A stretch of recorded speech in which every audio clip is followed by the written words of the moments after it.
Mac and cheese is everyone's favourite comfort food.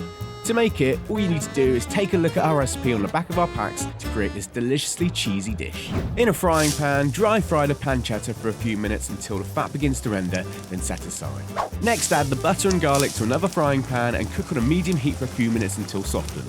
Add the plain flour and mustard powder and mix together to form a roux, then pour in the milk gradually and simmer until bubbly, then stir until the sauce is thick and creamy, and then season with salt and pepper to your liking and mix together until all combined.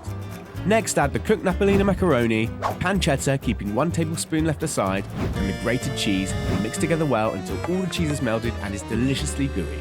For the topping, combine the panko breadcrumbs, parmesan, 1 tablespoon of cheddar cheese, and remaining pancetta, and mix together well, then sprinkle over the top of the macaroni, covering it entirely.